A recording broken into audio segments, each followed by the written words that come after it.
भारत सरकार ने कृषि बिल लागू करने के साथ साथ किसानों को फायदा पहुंचाने के लिए काम किया है। ऐसे में कृषि बिल लागू होने के बाद राजनीतिक पार्टियों के साथ साथ किसान भी इसका विरोध कर रहे हैं। ऐसे में भारतीय जनता पार्टी ने कृषि बिल के बारे में जानकारी ठीक ढंग से देने के लिए अभियान शुरू कर दिया है। मुरादाबाद पहुंचे राष्ट्रीय प्रवक्ता और राज्यसभा सांसद ने पत्रकारों से बात करते हुए कहा है कि आने वाले समय में किसानों को इससे फायदा होगा और जो राजनीतिक पार्टियां और किसान इसका विरोध कर रहे हैं उनको समझ में आएगा कि भारत सरकार हमेशा किसानों के हित के लिए काम करती है। भारत सरकार ने कृषि बिल लागू करने के बाद अब किसानों के बीच पहुंचकर इस बिल की जानकारी देने के लिए अभियान शुरू कर दिया है। पूरे भारत के साथ प्रदेश के हर जिलों में पहुंचकर भाजपा के मंत्री और सांसद के साथ पदाधिकारी पहुंचकर कृषि बिल की जानकारी किसानों को दे रहे हैं और साथ ही मीडिया के माध्यम से भी जानकारी जन जन तक पहुँचाई जा रही है। मुरादाबाद पहुँचे भाजपा के राष्ट्रीय प्रवक्ता और राज्यसभा सांसद जफर इस्लाम ने भी बुद्धि विहार स्थित जिला कार्यालय पर पत्रकारों से की बात। कृषि बिल पर कांग्रेस कर रही है राजनीति। साथ ही उन्होंने ये भी कहना था कि कांग्रेस के पदाधिकारियों के साथ राहुल गांधी किसानों को भटकाने का काम कर रहे हैं। भारत के प्रधानमंत्री नरेंद्र मोदी ने हमेशा देश को आगे बढ़ाने के साथ साथ किसान को आगे बढ़ाने के लिए कार्य किया है और हम भविष्य में किसानों की सभी समस्याओं का समाधान करने के साथ किसान के साथ खड़े हैं। अब मैं आपके समक्ष जो आया हूँ उसके बारे में चूंकि मैं अब उस चीज़ को रिपीट करना चाहता हूँ जो हमने कहा कि देखिए एक बहुत छोटी सी बात आपके समक्ष रखना चाहता हूँ कि जब ये बिल जो है कृषि बिल जो पास हुआ है, जो विधेयक पास हुआ, उसके बारे में कई तरह की गलतफहमियां फैलाने का काम जो है कांग्रेस पार्टी, उसके बड़े बड़े लीडर और साथ में कुछ सहयोगी पार्टी हैं जैसे टीएमसी वगैरह कर रहे हैं। उन लोगों से मैं आपके द्वारा पूछना चाहता हूं कि आप ये बताएं कि जब ये ऑर्डिनेंस पास हुआ था 5 जून को, उससे बाद बहुत समय था सरकार को कोई ना कोई अगर सुझाव देना था, जहां उनको लगता था ऑर्डिनेंस पास होने के बाद कि सुझाव दे सकते थे, उन्होंने क्यों नहीं दिया।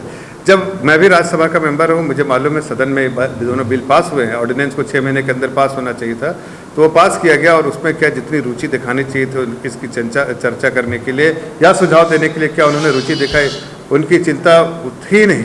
उनकी चिंता अन्नदाता नहीं है, अन्नदाताओं की चिंता कांग्रेस कभी नहीं करती। कांग्रेस की चिंता प्राथमिकता बराबर रही है एक ही, वो मिडिल मैन जिसको बोलते हैं बिचौलियों की चिंता। आज आप देखिए 2 रुपये में आलू बिकता है, कई जगह पे 5 रुपये में आलू बिकता है, लेकिन अगर आप रिटेल मार्केट में जाइए, जब आप आप खुद खरीदने के लिए जाते हैं, आप भी खरीदते होंगे और आप देखते होंगे कि उसका दाम 30 रुपया है, 25 रुपया, 27 रुपये। लेकिन क्यों? इसलिए कि बीच में बिचौलिया उसको कहीं ना कहीं पैसा मलाई खा जाता है।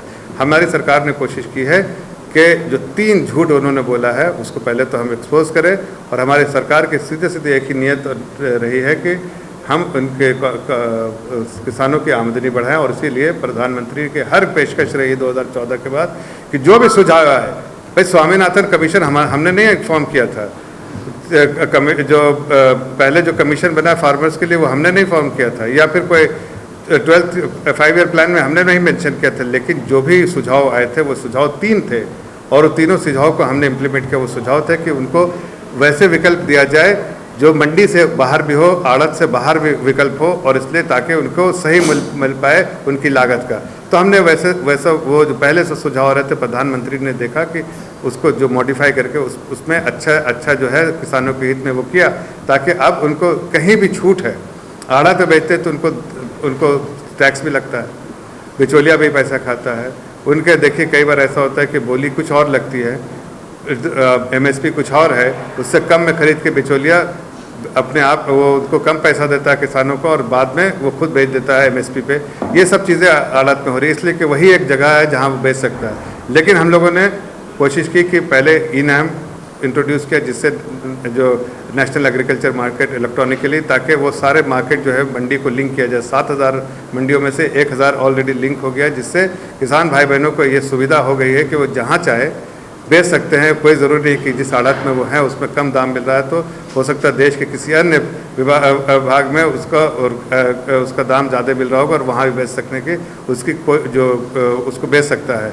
ये सुविधा हमने पहुँचाने की कोशिश की। हमारी सरकार ने कोशिश की 1000 मार्केट को लिंक कर लिया। लेकिन क्या ये विकल्प काफ़ी था? जाहिर है नहीं था। अगर आप चाहते हैं उनकी आमदनी बढ़े तो आपको उनको 2 वजह से उनको ये विकल्प और भी विकल्प देने पड़ेंगे। एक तो कि निवेश ज़्यादा होना चाहिए, जितना ज़्यादा निवेश होगा जितना ज़्यादा, जैसे 91 में लिबरलाइजेशन हुआ तो आज देश में उन्नति हुई, और वो फैसला सही था। आज